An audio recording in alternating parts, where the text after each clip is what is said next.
Welcome, everyone, to the C-Suite Sales and Marketing Perspectives podcast. I'm Steve McDonald, your host, and we have a special guest on today, Alison Richmond. Now, Alison, you're a Chief Marketing Officer, and I'll let you expand a little bit on what you do and your responsibilities. But what's really interesting is you've done something that the Gartners and the Forresters of the world have said, CMOs, you got to do this, right? You got to be in charge of the customer, and you hold all customer experience under you as well as all of marketing. And that's a big task, right? Because that's much broader than marketing. That covers the entire go-to-market strategy, building trust at every turn. And we know how important that is these days, just even getting on to the short list, right? So I love that about your background. You've been in B2B the whole time. Also, you're very passionate about something that is the number one challenge that all of us face. And I ask questions every time that a C-suite executive comes on the podcast. So over 125 times, I've asked the question, what are your two greatest challenges for creating long-term sustainable growth? Internal alignment by far is the number one. And you're very passionate about making that happen internally. So I want to dig into that. But the whole topic rolls up today to the revenue logic of customer obsession. And how do we tie that together? What does customer obsession mean? And then, for our CEO and CFO and boards, how do we connect that to revenue? So I would love to give you a moment to expand on that background before we start. Absolutely. Thank you, Steve. It's so fun to be here today. And I have to say the incredible customer experience team that I've adopted in this organization has done remarkable work for a number of years now. And we're just so thrilled and having a lot of fun aligning them within marketing. So I'm excited to talk about that today as well. But I will pause on that and share a little bit more about myself first. I have been in marketing for almost 25 years. I actually started on the PR and event side of things and quickly moved into marketing roles, more product marketing, and then leadership roles for the last 15 years, been in the staffing and professional services space with a real, as you said, passion and experience in aligning the sales and marketing efforts for the best outcomes possible. I have to start out and just say, we stated it up front, the number one challenge we all face is internal alignment. You brought it up right away and you just lit up. Why do you see internal alignment as the biggest challenge? But then obviously the flip side of the biggest challenge is we can turn it into our biggest opportunity. So how do you see internal alignment, and how, from your position internally and the C-suite, how do you help foster internal alignment? Yeah, I think for so many companies and so many marketing departments in particular, there's a lot of passion around launching good campaigns, understanding your audience, and bringing that all to market. You have these great leads in your possession, and you sometimes see them not take the next steps. There's a quick kind of historical reaction to blame sales when really it's no one's fault, in my opinion, because we have one chance to get to know our customer and have a continuous relationship with them. I have just loved the opportunity for marketing to really start thinking like sales and think about the handoff process, but specifically how the customer sits in the center of everything that happens from the very first touch point all the way through the retention process. And I think that's why I'm so passionate about sales and marketing alignment, is because it really only works. You can drive in the leads, you can close the business, but it has to work together because you have to be thinking about the customer first. So what I like to do there, what my experiences taught me is the best thing to do there, is to really focus on the outcomes first. What is the business goal that everyone wants to drive together? And not lose sight of that. And internally keep the reminders really high about what gets you there. So the high level marketing metrics that we as marketers, I as a marketer, tend to lean on that are really top of funnel. It's about education and alignment on why those matter to the final outcome. That's what I love getting to talk about and geek out about as we go through any of our internal conversations. We can, as marketers, we can talk very eloquently about leads and marketing attribution, downloads and page views and all kinds of different things. But really all that matters is the outcome in the end. And we've been beat over the head for a number of years now. You got to be really pipeline focused, right? Because in the end, if we're not helping produce and then close pipeline, you talked in our prep call about this. You mentioned the handoff there, right? But We know because as marketers, we get all kinds of requests from sales all the time. I need this, I need help on this. At every stage, we're there trying to close deals. And so it's not really the handoff, as you put it before, it's a continuous relationship and alignment, right? If we're truly focused on the business outcome, then we don't disengage. It's not like a baton pass, right? Where, oh, now it's gone and we have nothing to do. It's collectively aligning all throughout the buyer's journey. And you had talked really eloquently about that in our call that we had before this. How do you stay connected? How do we make it not a handoff? Because that's the old way. It's like, oh, MQL, throw it over the wall. We're on to getting the next. And it just doesn't work that way. No, it doesn't. And I think that as the CMO, there's something I always challenge my team on, which is when we're developing a campaign, our final plan does not end at the handoff either. It really talks about what does that handoff look like? Who is getting the lead? Who is getting the email response? Whatever the case is, where is that going? And then what piece of content or what information will they need next to continue down the funnel and close the deal? To me, that's a really important part as a marketer to think about and to challenge your team on is where do you end your kind of marketing goals and where do you include in your campaigns that handoff piece? From there, I think what we talked about last time in particular was just the continuous conversation. It's a continual customer. It also has to be a continual conversation. You can say sales and marketing is aligned because you're meeting so often, or you do even have a shared outcome. But how often are you talking about what's really happening once the campaign is launched or a little further down the funnel? To me, the real fun comes in not just launching the campaign, but then talking about here's what we learned from it, here's what we need to change from it, and making sure that sales has a voice and feels like they have a partner and saying, this isn't working. You may have driven in all of these leads, but they're actually not the right leads, or whatever the case may be. So it is always about learning and not just about ending the conversation after the campaign launches. We're all smart people. You didn't get to be a chief marketing officer because you didn't know what you were doing, but every department has a really smart person running that department, and we know how to make decisions, and we don't need to wait for anybody else. That's part of what tears internal alignment apart is we're off doing different things as a part of the overall go-to-market, and we're making decisions all the time. But one thing that you said in our previous conversation was that there's one thread that runs through it, and you talked about the customer.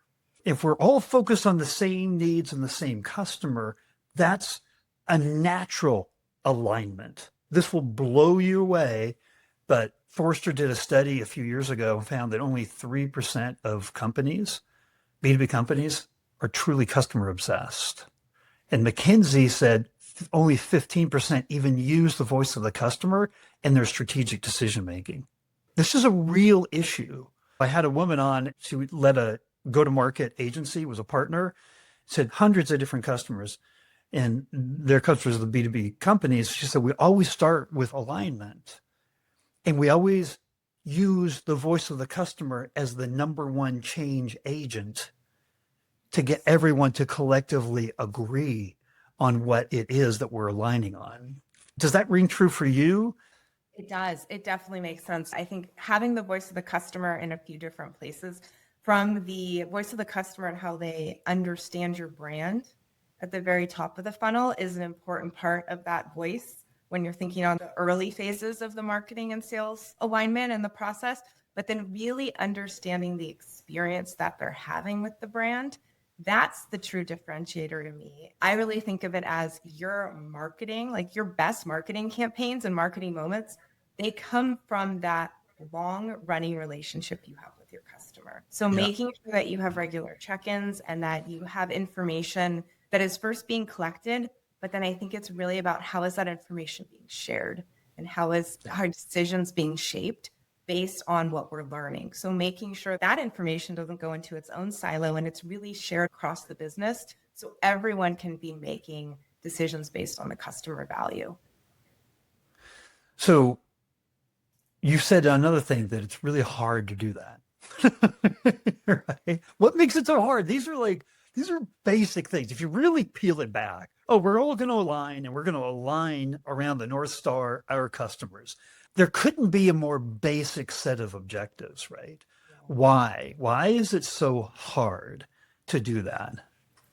That's a good question. I think it comes down to the fact that everyone cares about it, but it sometimes isn't a silo and it doesn't get the Yeah. attention that it needs. Sometimes it's not represented at the C-suite level in my experience in past lives. And sometimes it is just not included in a way that everyone can digest. Data points that everyone really cares about. I think that's what's most important. But I will say sometimes on the flip side, there's almost too much information collected about the voice of the customer. And then no one knows where that one source of truth is or what is the one thing that we're rallying around. So I think back to one of the things you were saying was getting really clear on those few things that you really want to know about your customer. And if I zoom out, I think about it as the brand promise. What is the brand promise that your company has? And then are you living that through the customer experience? And if you can keep answering that question, then I think everything gets a little bit easier. But it is just like I mentioned on the sales and marketing alignment, it is a constant conversation and it is something that someone has to always be championing.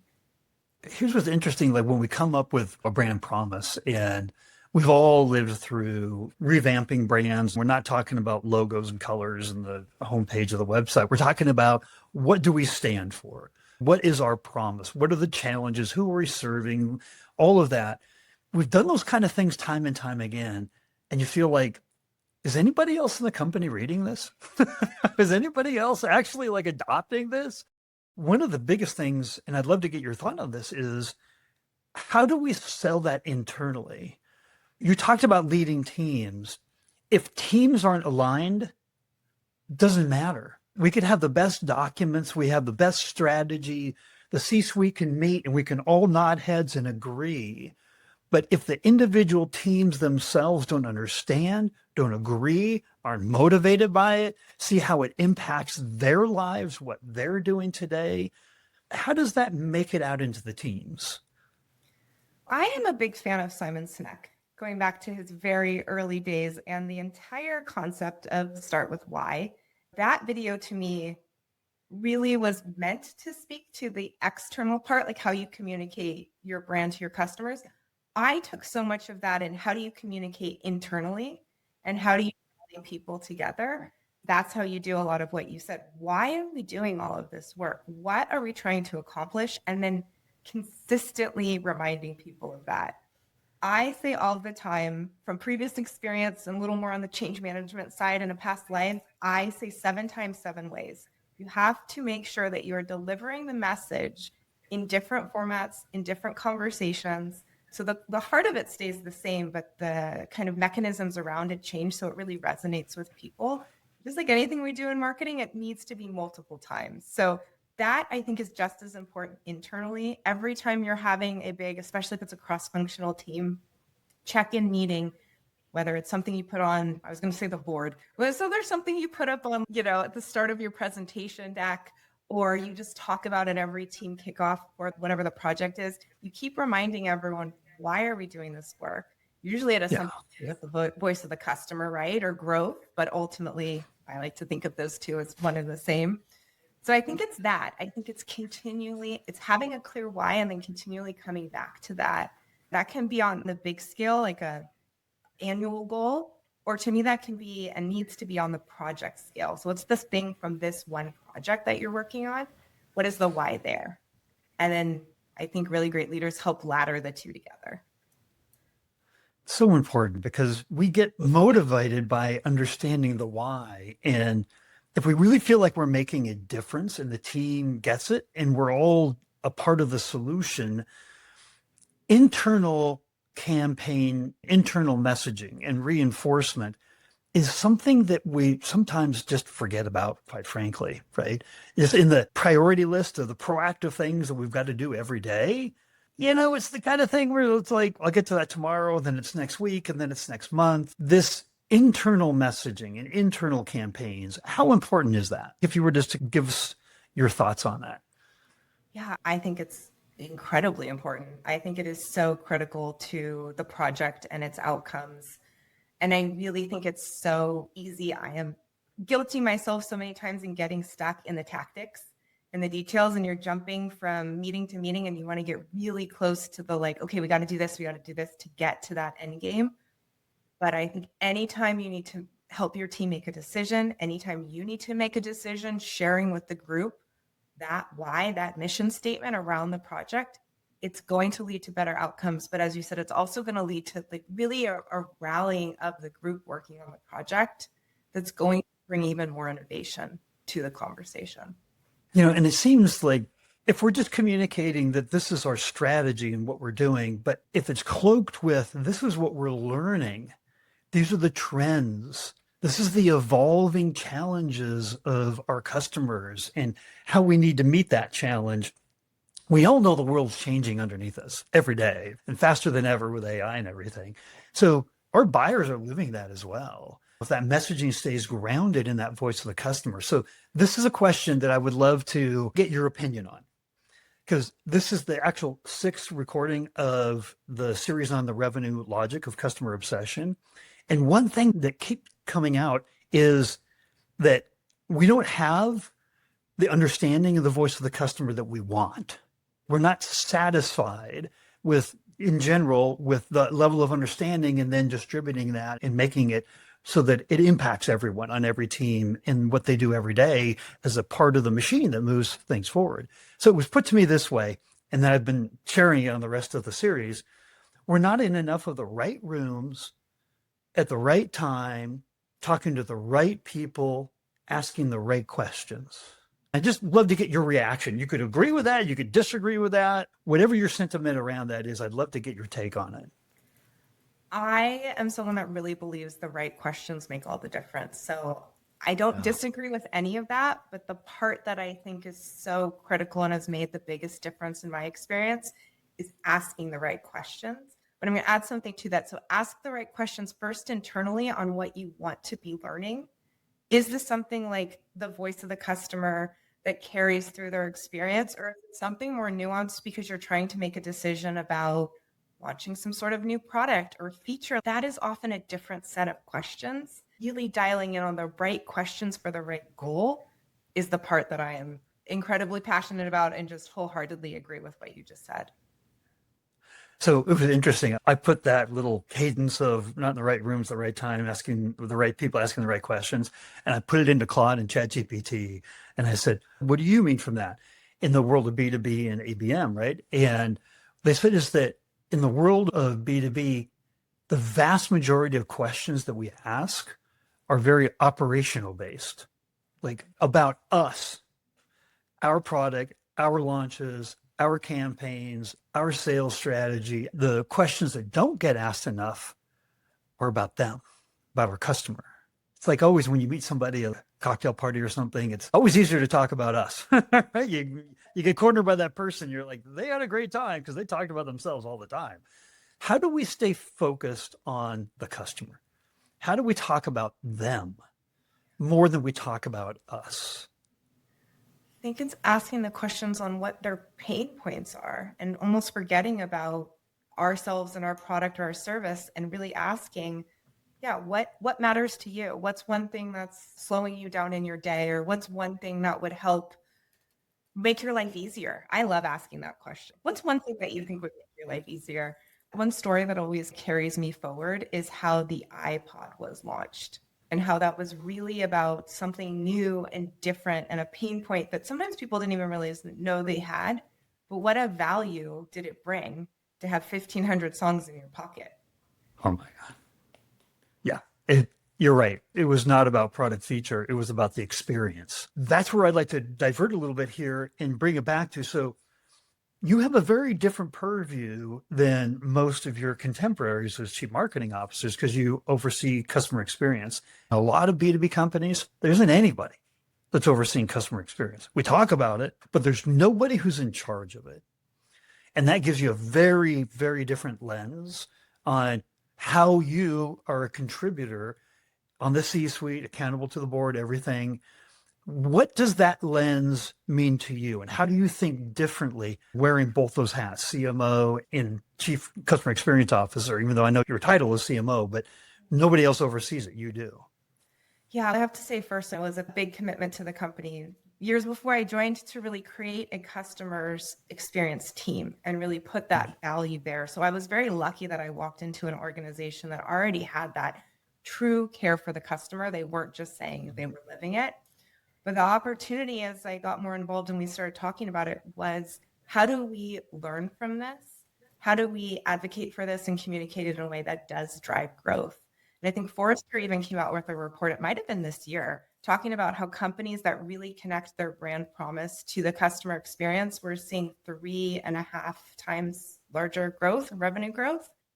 And that is a great example of what I think the goals are for so many companies right now and why marketing should be more connected to the customer experience overall is because marketing gets this really cool job. I know I'm a little biased, but of sitting at the center of so many different aspects of what happens in a company, from thinking about what's happening externally in the industry to figuring out how that aligns with what's happening internally to create campaigns and other growth strategies that really matter. And adding in a real connection to the customer experience and their point of view in shaping all of those strategies is so exciting. And I think so important to how companies will continue to grow. You just did a brilliant job in answering what is the revenue logic of customer obsession, because you don't have an incredible customer experience if you're not obsessed about the customer themselves and really digging through and understanding that experience. Because that experience isn't just if you're a tech company using the product or the consumption of the professional services. Customer experience starts with the very first interaction. Customer experience, really, to get on the short list today, you got to be known and trusted. You got to create experiences that build trust way before they even become a customer. Like, so customer experience kind of limits what you and I have been talking about, because the experience really spans everything that happens before they become a customer. And then obviously when they are a customer, there's a lot of boards and there's a lot of C-level executives that can't connect the dots because customer experience isn't one thing, right? It's not, oh, a campaign that like nailed it and brought in all these leads. That's very direct attribution. Customer experience doesn't always have that direct attribution. Forrester study went a long way to saying, okay, we know we're on the right track. Like, how have you experienced overseeing the role of customer experience and how it impacts revenue? Like a story or just a trend, a takeaway? How do you connect those dots just from your own experiences? It's very interesting. We are going through a process right now to really tie those revenue numbers together.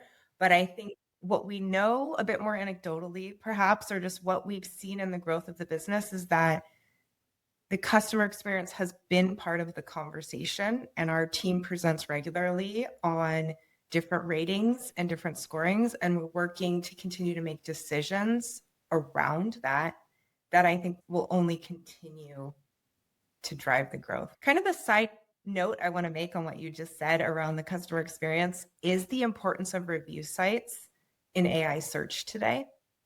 And one thing that I think is really important and why this is going to really matter more than ever to companies is as the customer is searching today for information about you and building that trust, when they go to the LLMs, one of the most cited sources are review sites. Now your customer experience is really at the heart of that top of the funnel conversation and information. That's changing the credibility and the relationships so early on that I think companies are going to continue to see the importance of not just understanding the voice of the customer, but really prioritizing it, because it's going to matter in a tangible way sooner in the process. That is just fascinating to me. Yeah, the LLMs are doing a really good job. Instead of us having to go to individual sites and look up reviews and ratings, which we do, it brings it all together, right? Yeah. And gives an overall conclusion after having seen all of that. So it makes it easier, right? Those review sites of what our customers are saying about us and the experiences they have, they've always been important. They're certainly getting a larger share of our buyers' time in evaluating us. It's making it easier and easier for them to do that. So I'd love to ask a question in an area that we haven't really figured out yet. You're in charge of the customer experience team, which means there's a customer experience budget that gets allocated because a team is a real expense. One of our biggest overhead expenses is people. You said you came in, the experience team was here, but you've got to justify the spend on the customer experience team. I am sure you've had board levels, CEO levels, CFO conversations about, hey, we're spending this kind of money on this team. What are we getting out of it? How do you just justify internally without naming names or different things like that, but just the strategy of like, how do you answer that question? How do you justify having a dedicated team for customer experience?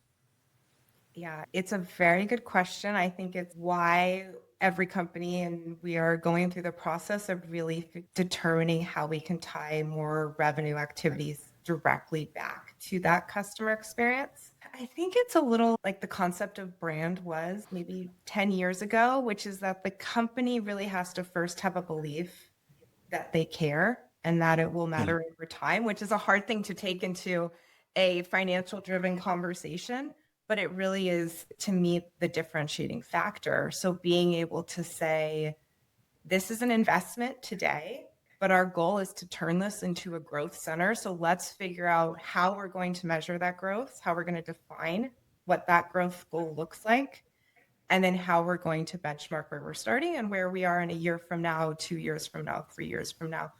But it is initially an investment, and it's something that you have to have a team around you that really supports. Yeah. So last question, and this one is the hardest one because we've covered a lot of territory already.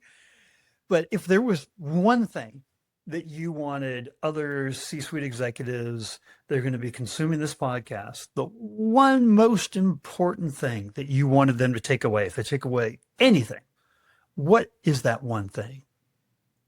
Start asking questions about what your customers are thinking and doing and figure out how to get those answers, whether it's a full team that you need to develop, whether it's some research, an agency partner. Just start by asking and learning where your customers are today and what they think of you today, and make sure that's always part of the conversation going forward.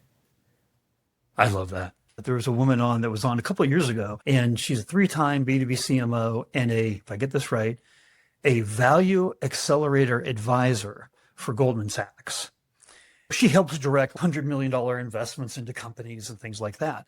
And she said, we should be spending, Steve, as CMOs, 20% of our time just talking to customers and asking the right questions. It's that important. And so I love that that's your takeaway is we got to be asking questions. My takeaway from your takeaway is that work never ends, right? Yes. Understanding the customer never ends.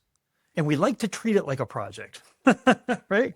Check the box, did our NPS survey again. Here's what came back, right? And we really have to have that curiosity to keep asking the right questions and keep learning and be a real student of our customers. I just wanted to say thank you for coming on, because if we can all share from our own experiences and perspectives and what we've learned with the rest of our peers in the industry, then I call it the rising tide that lifts all boats. You were an amazing part of that rising tide today. And I just wanted to say thank you for coming on.